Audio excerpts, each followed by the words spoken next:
Le Salon des maires de France et des collectivités locales du 19 au 21 novembre 2019 en direct de la Porte de Versailles à Paris.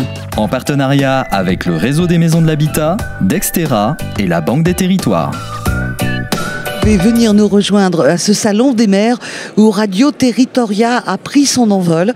Une petite nouvelle, une radio qui vous parle bien sûr de tous ces territoires, de la ville, de ses enjeux, de cette transition énergétique. Et nous allons parler de 5 lettres. S-E-R-C-E. CERS représente les entreprises de réseaux d'infrastructures et de services énergétiques et nous allons recevoir pour en parler et développer ce service Anne Valac. Bonjour et bienvenue. Bonjour. Merci d'être là. Vous êtes la directrice générale. C'est un syndicat professionnel qui est bien rodé, j'ai envie de dire, même s'il y a eu une évolution, puisque vous existez, ce syndicat existe depuis 1922. Et oui, l'air de rien, nous allons fêter bientôt nos 100 ans. Mais ça veut dire qu'il y a une professionnalisation depuis longtemps et qui a su évoluer pour se mettre au goût du jour. Comment vous définiriez votre syndicat ? Eh bien, notre syndicat, le CERS, donc c'est historiquement, ce sont les entreprises qui ont construit le réseau électrique, d'où le fait que l'on existe depuis 100 ans. Ils étaient révolutionnaires à l'époque. Voilà. Donc on a installé en France le réseau électrique. Dont on ne pourrait se passer. Absolument, on le voit bien d'ailleurs en ce moment. Avec les problèmes. Et ils sont d'ailleurs sur le terrain pour aider Enedis à redonner l'électricité dans les foyers. Mais c'est un syndicat qui a beaucoup évolué. Avec des entreprises qui se sont en permanence rénovées, fait de l'innovation, trouvé de nouveaux marchés et puis qui sont passés des réseaux électriques dans le domaine du bâtiment et dans le domaine de l'industrie. Si vous voulez, pour essayer de nous décrire, nous abritons 260 entreprises adhérentes. Beaucoup, hein ? Voilà, qui sont réparties sur tout le territoire. Donc il y a forcément une agence d'une de nos entreprises. Près de chez vous ? Près de chez vous, c'est à peu près ça. Et ce sont des entreprises alors, de toute taille. Hein. Nous avons les grands groupes de la profession, mais nous avons aussi des PME avec nous. Et elles réalisent 19 milliards de chiffre d'affaires avec 300 000 emplois directs et indirects, si vous voulez, pour avoir les grands chiffres. Elles œuvrent dans 3 grands marchés. Tout ce qui est réseau et infrastructure, donc là on a toujours nos réseaux électriques historiques, mais on va trouver aussi tout ce qui est l'électricité sur la voie publique, donc ça va être l'éclairage public, ça va être les bornes de recharge de véhicules électriques, ça va être aussi, on va avoir la partie télécom, la fibre optique qu'on déroule et qu'on vient installer dans les maisons ou dans les appartements. On va avoir également tout ce qui est transport, là où il y a de l'électricité, le tram, les panneaux à messages variables qui vous disent que la mairie fait un cocktail ou une rencontre d'association. Toutes ces installations-là qui fonctionnent à l'électricité, ce sont des entreprises qui font ça. Voilà, vous êtes à l'ombre de la lumière. Voilà. Et puis, nous avons la partie du bâtiment. Donc ça, c'est l'évolution de nos entreprises qui ont commencé, bien sûr, par poser des câbles dans les chantiers de bâtiments. Et puis, qui se sont de plus en plus intéressés également à tout ce qui était informatique lié et le numérique. Parce que ce sont les entreprises de la transition énergétique et numérique. Et dans le bâtiment, elles ont évolué et maintenant, elles font tout ce qui est efficacité énergétique du bâtiment. Bâtiments intelligents, production d'énergie, autoconsommation, véhicules électriques, recharge, voilà. Donc on est vraiment dans l'intelligence du bâtiment, voire de l'écoquartier. On est d'accord. Et puis le dernier grand sujet, c'est la partie industrielle, puisque là en industrie, il y a des chaînes de production, de la robotique, des automatismes, et bien sûr on y retrouve aussi nos adhérents. Alors Anne Valac, on va s'arrêter un instant sur les enjeux de cette transition énergétique. On va voir comment vous y répondez. Mais moi, ce qui m'intéresse, c'est que est-ce que vous l'avez anticipé ? Alors, on s'y intéressait assez tôt. Dès 2007, on a commencé à lancer une réflexion au sein de l'organisation professionnelle. Et c'est là l'intérêt de l'organisation professionnelle.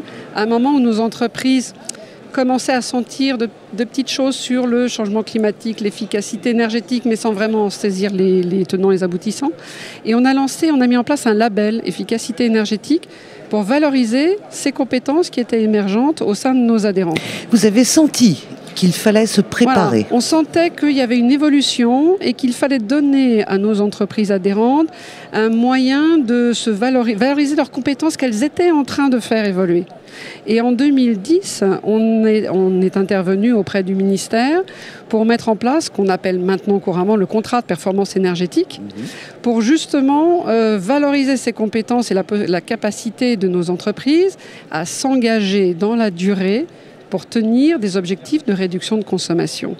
Ça a été des discussions sûrement quelquefois un peu musclées. De temps en temps, mes adhérents pendant cette période-là nous ont dit bon, c'est bien, mais on n'y est pas encore. J'ai dit, oui, mais on anticipe le marché. Vous êtes en train de développer ces compétences. Parce que le jour où c'est arrivé, ceux qui n'étaient pas préparés ont un train de retard. Absolument. Et nous étions prêts, elles étaient là. Et ça les a poussés aussi. C'est l'intérêt d'être dans un syndicat professionnel. Ça les a poussés à développer leur réflexion, leur innovation. Elles l'auraient fait, elles le faisaient. Hein. Mais vraiment, elles ont continué du coup à développer leur innovation, à avancer et à rénover leur métier dans ce domaine-là. Alors, le fait de les avoir poussés parce que vous avez anticipé, aujourd'hui, est-ce que vous avez pratiquement aucune difficulté pour répondre à ces enjeux de transition ? C'est devenu le cœur de métier de nos adhérents. Voilà. C'est pour ça que quand on s'appelle le CERS, les entreprises de la transition énergétique et numérique, ça veut bien dire ce que ça veut dire. C'est que tout ce qui est efficacité, on est dans les changements climatiques, dans les impératifs qui sont fixés par le gouvernement et au niveau européen sur la réduction des consommations d'énergie, développement des énergies renouvelables. Tout ça, ce sont les métiers de nos entreprises. Et elles accompagnent les collectivités locales sur leur construction de centrales photovoltaïques, d'autoconsommation sur certains quartiers, dans des petites communes rurales, de réduction. Là, il y a un texte qui va sortir un décret qui sort sur la rénovation des bâtiments tertiaires, qui concerne nos territoires de façon très importante. On a fait une conférence hier avec le rédacteur du ministère du décret, pour expliquer aux collectivités qui étaient sur le Salon des maires ce que c'était que ce décret, quels sont les objectifs, et on leur a montré des réalisations concrètes de nos entreprises, dans une piscine, un groupe scolaire, des chaufferies, pour leur expliquer la faisabilité de ces réductions de consommation, qu'on y arrivait, que les résultats étaient très intéressants. Quels sont vos rapports avec les collectivités, avec les élus ? Alors, vous êtes main dans la main, vous les épaulez, vous les conseillez, ils font appel à vous. On voudrait en savoir un petit peu plus. Mais les élus, c'est le quotidien de nos entreprises, puisqu'elles sont sur tout le territoire, notamment sur la partie des réseaux et des infrastructures. Bien sûr qu'elles travaillent avec Enedis, les hommes en bleu qu'on voit tout le temps, mais elles travaillent aussi avec les syndicats départementaux d'énergie. Et ça, c'est important parce que ce sont des clients au quotidien, qu'elles connaissent bien, qu'ils connaissent depuis longtemps et avec lesquelles elles travaillent au quotidien. Pareil sur les communes, elles sont en proximité vraiment sur le terrain. Moi, je représente une entité qui est parisienne, qui est un syndicat professionnel, mais mes adhérents sont sur le terrain et dans les terroirs. Voilà, et travaillent directement. Les agences, ce sont des agences locales avec des gens qui habitent dans le coin, qui travaillent là. Donc elles sont vraiment implantées. Est-ce que vous avez eu une petite pointe quand même de satisfaction de ne pas être débordé sur cette transition énergétique parce que vous l'aviez prévue en amont ? Franchement, allez, c'est on peut le dire. C'est satisfaisant de se dire que on est reconnu, la profession est reconnue comme des acteurs incontournables de la transition énergétique. Et quand on a débattu avec le ministère sur ce fameux décret de rénovation tertiaire, on lui a amené nos experts d'entreprise. Et c'est vrai que la reconnaissance du ministère de savoir qu'il pouvait s'appuyer sur un corpus d'experts que l'on a mis pour discuter sur ces sujets-là, c'est vrai que c'est satisfaisant de voir qu'on arrive à établir un vrai dialogue constructif avec l'administration. Alors, le Salon des maires, nous y sommes, il ferme ses portes aujourd'hui. J'ai envie de dire que la star de cette année, c'est la Smart City. On n'entend que ce mot. Vous êtes d'accord ? Ça, c'est sûr. C'est sûr. Et vous avez ce sourire parce que, comme nous, vous l'entendez, mais parce que vous êtes déjà, vous, le CERS, un acteur de la Smart City. Mais sous quelle forme ? Alors, sur la Smart City, on va prendre les deux projets emblématiques, puis après... Il y a Dijon, bien sûr. Bah, évidemment. Et puis, il y a Angers, qui vient effectivement aussi de sortir son projet de Smart City. Et comme de par hasard, ce sont 2 entreprises du CERS qui ont remporté.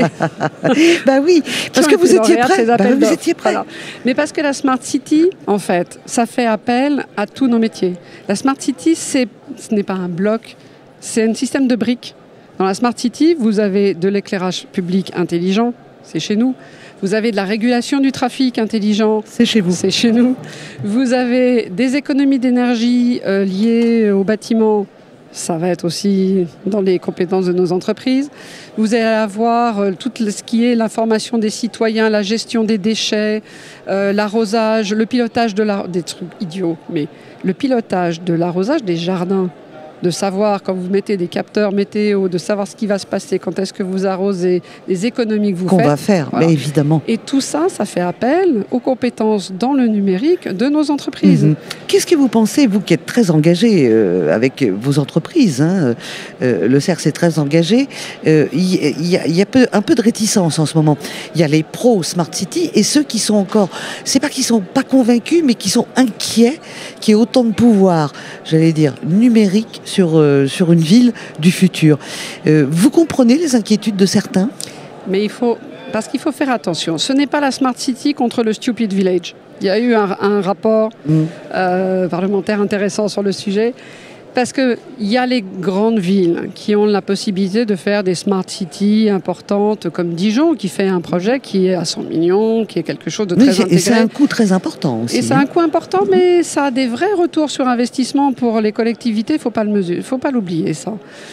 Mais vous avez aussi des villes de taille beaucoup plus petite qui se font une petite Smart City. C'est-à-dire que quand vous arrivez à mettre de l'intelligence dans la tournée de vos déchets, d'avoir des containers connectés qui fait que vos habitants, ils ne font pas 3 fois le tour pour trouver celui qui est vide, mais ils ont une appli sur le téléphone, c'est assez simple à faire, qui va leur dire voilà, c'est là et pas ailleurs. Et déjà, vous faites de la ville intelligente. Donc c'est là où il ne faut pas non plus en faire des projets vous nous expliquez importants. Cet après-midi, c'est très important que peu importe la taille de l'intelligence qu'on va mettre au cœur d'une ville, qu'elle soit petite, c'est l'intelligence qui compte. C'est l'intelligence qui compte. On n'a pas forcément une ville qui sera complètement intelligente, mais s'il y a qu'une ou 2 fonctions majeures de cette ville qui est intelligente, ce sera déjà un beau progrès. Et ça apporte beaucoup de gains à la collectivité locale et des économies sur ses budgets de fonctionnement. Absolument. Il va nous rester peu de temps, mais on a beaucoup de questions encore. Je voudrais qu'on aborde les méthodes de recrutement. Quelles sont ces méthodes adaptées aux attentes des nouvelles générations ? Mais nos entreprises ont beaucoup évolué aussi sur le sujet parce que les jeunes générations ne fonctionnent plus comme nous on fonctionnait à l'époque. Exact. Donc c'est vrai mais nous on s'est adaptés. Hein. Absolument. Elles utilisent bien évidemment beaucoup les réseaux sociaux. On fait beaucoup de vidéos, de témoignages de jeunes. Ça c'est important. Nous, on intervient aussi dans des écoles d'ingénieurs, par exemple. Il y a quelques années, on faisait des présentations de slides, de tous nos métiers, regardez comme c'est merveilleux, etc. Maintenant, on fait des tables rondes avec des jeunes d'entreprises qui viennent expliquer. Voilà, moi je suis rentrée chez machin et voilà ce que je fais, voilà mon métier, voilà comment je suis incorporée. Voilà, on montre les possibilités, toutes les possibilités de toutes les branches de ces métiers. Et puis on a évolué aussi sur... on a des entreprises sur un département qui se sont groupées pour faire une opération avec la région, le département, le pôle emploi, la mission locale, tout ensemble pour montrer la profession et non pas forcément une entreprise, pour aller recruter des jeunes en apprentissage. J'ai même une région qui s'est installée à la gare Montparnasse avant-hier. On peut la citer, cette région ? Oui, c'est la région Bretagne. Très bien. Qui a mené une opération pour dire, vous savez qu'il y a beaucoup de gens qui vivent en Île-de-France qui trouvent que c'est une région un peu difficile, qui ont envie d'aller se mettre un peu au vert à la campagne. Et le slogan, c'était « Mais venez en Bretagne ». Bah oui. Et voilà, mais c'est original. Ça parle aux jeunes et on s'adapte. Le tout, c'est nos entreprises suivent les jeunes parce qu'elles ont besoin elles recrutent beaucoup. C'est vrai que l'activité marche bien et elles ont besoin de beaucoup de recrutement. De toute façon, on a besoin de trouver des nouveaux postes. Les générations du travail, tournent, donc c'est vrai qu'elles recrutent beaucoup. Et donc elles suivent les jeunes et elles font tout, les speed dating, les vidéos, les hackathons, tout ce qu'on peut, les start-up, tout ce qui peut montrer les valeurs de nos entreprises. Et puis le sens aussi, parce que c'est important maintenant pour les jeunes. Les jeunes s'intéressent au climat, les jeunes s'intéressent à ce qui se passe, et de montrer que nos entreprises, ce sont elles qui contribuent justement à mener des opérations qui vont contribuer au rétablissement du changement climatique. Toute dernière question, avec cette transition énergétique, ça ouvre un marché du travail, j'allais dire qu'on avait bien besoin. Oui, on crée des postes, on crée des emplois. Ah oui, on crée des emplois, ça c'est sûr. Et puis des emplois à tous les niveaux, parce que... Il y a longtemps qu'un secteur n'avait pas proposé autant de création d'emplois quand même. Ça c'est vrai. Je trouve que c'est positif pour le moral. Dans notre secteur, on a toujours recruté. Finalement, il n'y a jamais eu d'année où on ne recrutait pas. Là, c'est vrai qu'on recrute encore plus que d'habitude, parce qu'avec nos compétences dans la transition énergétique, on a des objectifs à respecter et du coup, c'est vrai qu'on a besoin de beaucoup recruter. Si on s'engage, est-ce que, quand on est jeune, est-ce qu'on part sur des métiers pérennes ? Non seulement sur des métiers pérennes, mais c'est une profession aussi qui valorise l'ascenseur social. C'est-à-dire que vous avez des gens qui vont rentrer, je dirais, je ne sais pas moi, monteurs de réseau, qui peuvent devenir conducteurs de travaux, chefs de chantier. Il y a des progressions. Un jeune ingénieur qui va rentrer dans nos métiers, il va faire un peu tous les métiers, puis il va vite être responsable d'une activité, et puis il va monter responsable d'un département. Il va changer. En plus, la pluralité, le périmètre de nos activités permet de donner aux jeunes la capacité de passer d'un métier à un autre et d'avoir un vrai parcours professionnel intégré. Il y a longtemps qu'on n'avait pas entendu cette expression, l'ascenseur social. On avait l'impression qu'il était bloqué au sous-sol. Pas chez nous. Pas chez vous. Moi, j'ai plein de gens qui ont commencé conducteurs de travaux, et qui sont maintenant responsables territorial ou régional. Mais dans l'ensemble des métiers de notre pays, l'ascenseur social, c'est un peu bloqué. Là, on a l'impression que ça se dégage avec cette transition énergétique et les nouveaux métiers qui arrivent. Dans notre secteur, il y a beaucoup d'opportunités. Qu'est-ce qu'on peut vous souhaiter pour le CERS ? Ça continue. Écoutez, que ça continue. Moi, vous savez, notre profession est une profession extrêmement attachante, très innovante. Je suis fascinée de voir à quel point nos entreprises sont capables d'évoluer dans le temps, d'avoir des idées, d'aller chercher des start-up, de nouveaux développements et de vraiment de coller à l'évolution de la société.